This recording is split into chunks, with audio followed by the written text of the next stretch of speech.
Today Victoria and I are going to be making raspberry jam.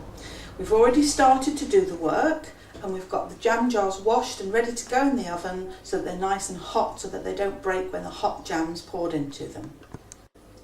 We've already started our preparations. The jam jars are washed and in the oven so they're nice and hot when the hot jam goes in, and Victoria's busy weighing the raspberries. The jars need to be hot so that they don't crack when the hot jam is poured into them. We've now put into the saucepan equal amounts of raspberries and sugar, and because raspberries are a soft fruit, I've added a sachet of pectin and a tablespoonful of lemon juice, and just gently heating these till the sugar is dissolved. Once the sugar is completely dissolved, and you can tell it's dissolved because it won't be scratchy in the pan anymore, we'll bring it up to a rapid boil and boil for approximately 4 minutes until it sets. So the jam's been boiling now for approximately 4 minutes and we're going to test if it's set.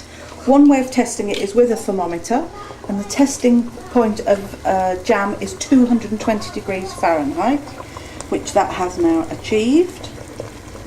If you haven't got a thermometer, the other way to test it is to put a small amount of jam onto a saucer and let it cool, and then once it has cooled, if you push it and it starts to wrinkle like that, you know that the jam's going to set. You can see on the top of the jam there is some scum that's formed, and that's quite normal, and the best way to get rid of that is to put in a small knob of butter and just stir it round, and that will dissipate the scum.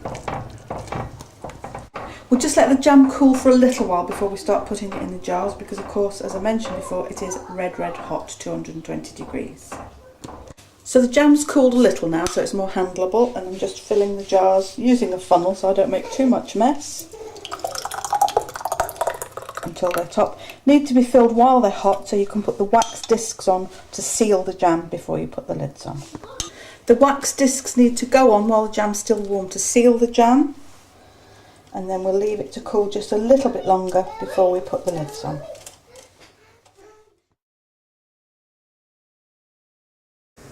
This time we're going to be making black currant jam, which we've already weighed and put into the pot.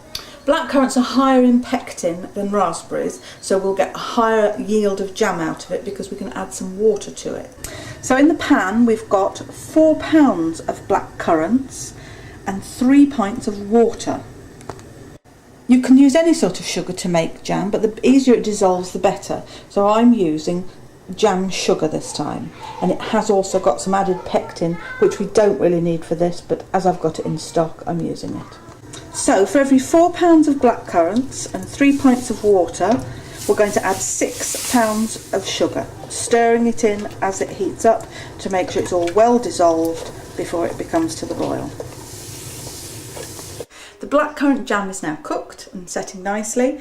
What I've decided to do with a bit of it is to strain it so that we've got some, not quite blackcurrant jelly, but a blackcurrant jam without the bits in. I hope you've enjoyed seeing how to make jam, and we should have a good plentiful supply for the winter. Thanks for watching. Bye.